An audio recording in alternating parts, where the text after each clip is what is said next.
Vous écoutez le podcast Fluidité, épisode 41.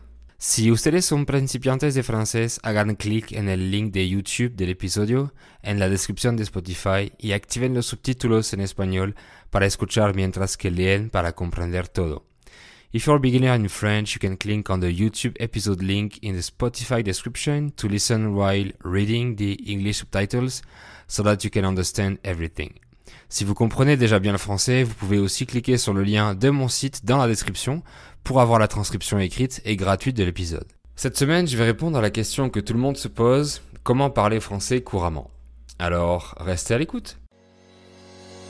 Salut, moi c'est Fabien Saucé, je suis français polyglotte et j'ai appris plusieurs langues tout seul, donc j'ai mis mon expérience et ma passion au service des autres en devenant professeur de français et en créant une méthode unique d'apprentissage. Et vous écoutez le podcast qui vous donne toutes les astuces nécessaires pour parler français couramment. Bienvenue dans le podcast Fluidité. Bonjour et bienvenue dans ce 41e épisode. Il y a quelques jours, j'ai publié une autre vidéo sur ma chaîne YouTube, une nouvelle vidéo. C'est un vlog où je vous fais la visite de ma maison que ma femme et moi louons au Mexique, dans la banlieue de Querétaro. La vidéo a des sous-titres manuellement écrits en français, et je vous conseille de les activer parce que l'avantage de lire en écoutant est que vous allez développer vos compétences orales et écrites en même temps. Donc le lien de ma chaîne YouTube est dans la description de cet épisode. Mais aujourd'hui, on va juste parler de comment avoir une bonne expression orale, comment parler couramment. C'est un peu la question que tout le monde se pose et on cherche des solutions miracles. Et je vais vous expliquer comment faire, quelles stratégies mettre en place et les erreurs que vous devez éviter. Alors c'est parti. Alors déjà, j'ai une bonne nouvelle, on parle tous au minimum une langue maternelle. On est plus de 7 milliards à bien parler une langue. Donc parler une langue couramment, c'est une compétence dont tous les humains sont équipés. Nous sommes les seuls dans le règne animal, la seule espèce sur Terre qui a cette capacité. Les singes ne peuvent pas, par exemple, mais eux, ils peuvent attraper une branche avec le pied.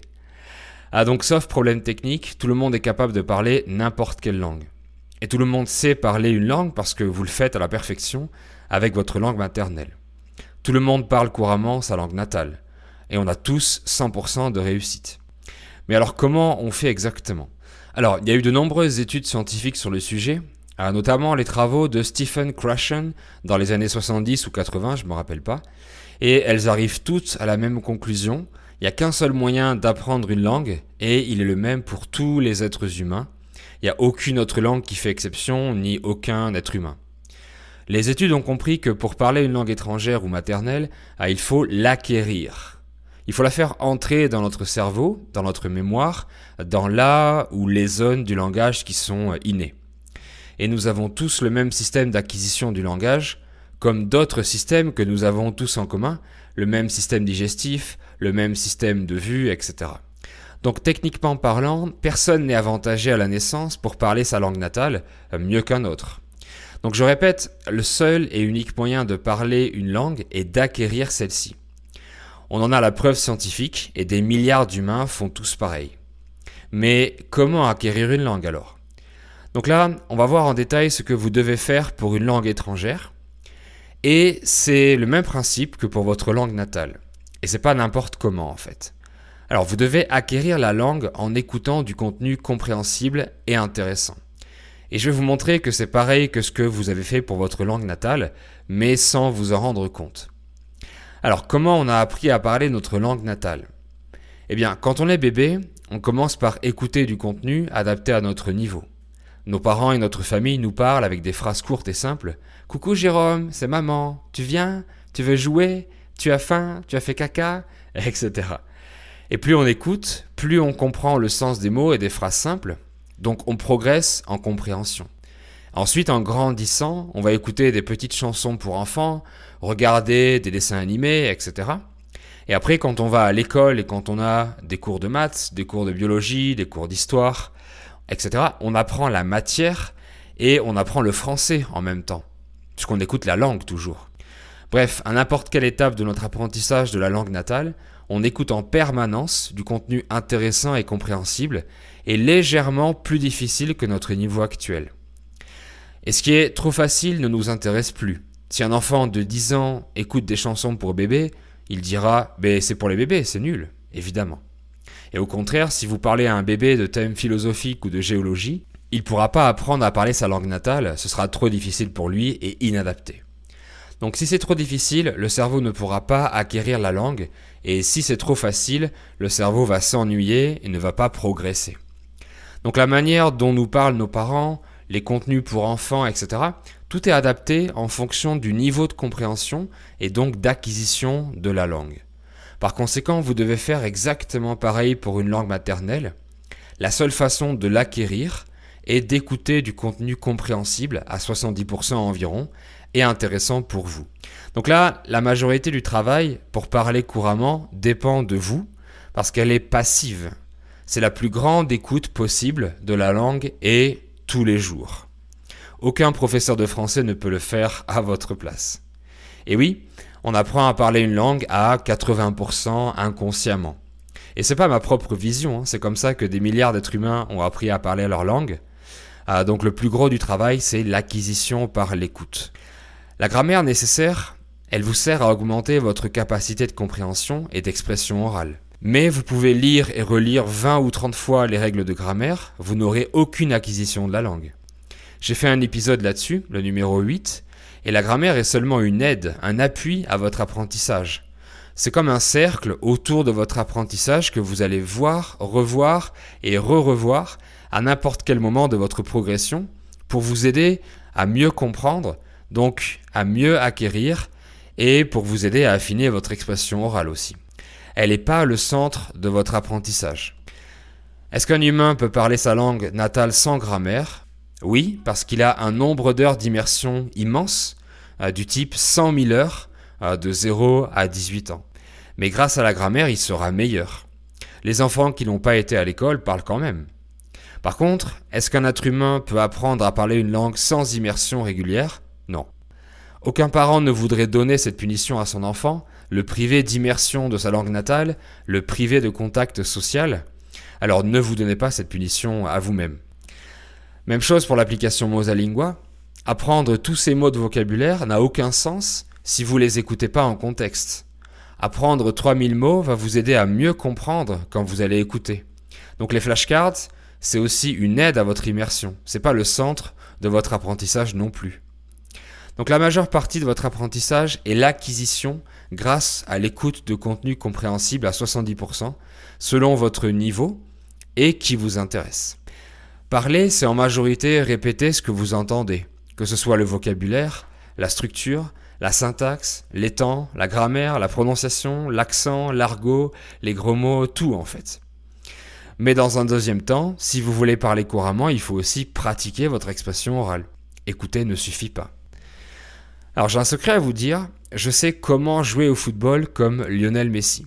Oui, je connais très bien les règles du football, donc je sais comment jouer, mais ce qui fait la différence entre Lionel et moi, c'est la pratique. Je suis nul au foot, même si je connais les règles, parce que je le pratique jamais. Donc est-ce que c'est plus utile de juste connaître le nom de toutes les règles comme moi au football, ou de savoir s'en servir ? Évidemment, vous connaissez la réponse. N'importe quel livre ou n'importe quelle vidéo de grammaire ne sert à rien sans pratique. Parler est un outil de communication avant tout. Si vous restez seul chez vous sans contact avec le français, vous comprendrez que vous n'avez pas besoin de le parler. Donc si vous voulez parler couramment, il faut premièrement savoir dans quel cas vous allez utiliser la langue et le faire le plus possible. Et là aussi, il y a des moyens plus efficaces que d'autres. Ce qui compte, c'est toujours la régularité. Premièrement, vous n'êtes pas obligé de vous entraîner à parler dès le début. Comme le font les bébés qui comprennent mieux avant de s'exprimer, vous pouvez attendre d'avoir une certaine quantité d'acquisition du langage avant de commencer à le pratiquer oralement. Ça dépend des situations. Si vous êtes dans le pays et que vous n'avez pas le choix, à ce moment-là, vous allez parler dès le début. Mais normalement, l'envie de parler vient toute seule si on voit qu'on en a besoin. Exactement comme un bébé qu'il voit qu'il doit parler pour sa survie et son adaptation. Il en ressent le besoin et l'envie. Ensuite, vous devez pratiquer et être corrigé.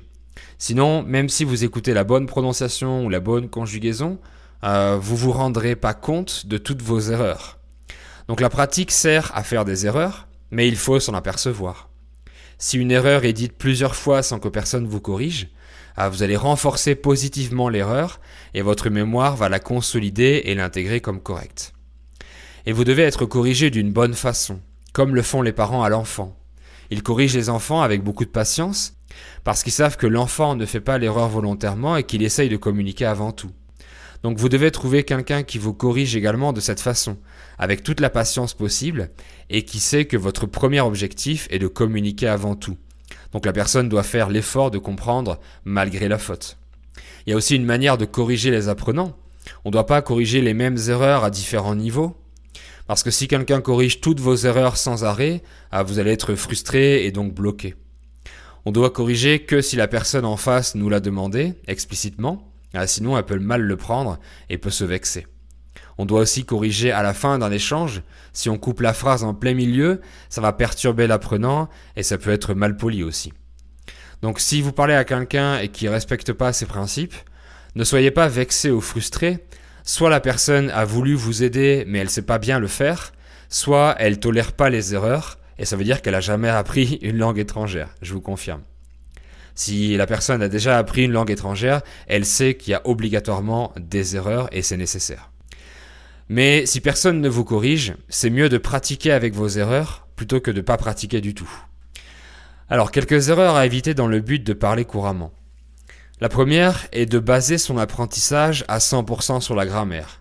Sauf si vous devez passer un examen, ce qui est une autre stratégie dont je ne parle pas aujourd'hui. Vous ne pouvez pas et vous ne devez pas maîtriser une notion de grammaire du premier coup, contrairement à ce que l'éducation nationale ou les examens nous demandent à l'école. Vous devez revoir les règles autant de fois que nécessaire et ponctuellement au fur et à mesure que vous avancez pour affiner votre compréhension et votre expression orale.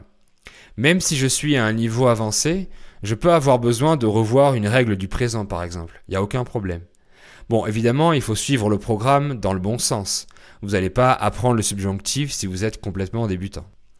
Même chose pour le vocabulaire. Une autre erreur est d'apprendre des flashcards sans écouter les mots en contexte.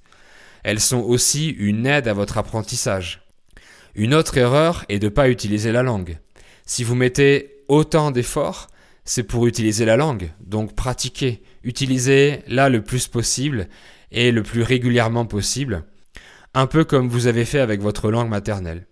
Pas besoin d'une grande intensité ponctuelle, mais d'un volume réparti régulièrement. En résumé, pour parler couramment, le centre de votre apprentissage doit être l'acquisition de la langue par l'écoute la plus grande possible et la plus régulière possible. D'un niveau un peu plus élevé que le vôtre pour comprendre en progressant. Aidez-vous de la grammaire et des flashcards pour vous faciliter cette acquisition de la langue et pour mieux vous exprimer. Et vous devez pratiquer régulièrement et si possible, être corrigé par une personne tolérante et qui veut communiquer avec vous. Et c'est pour ça que quand on vit dans le pays sans confinement, on progresse beaucoup plus vite parce qu'on écoute et on utilise la langue tous les jours.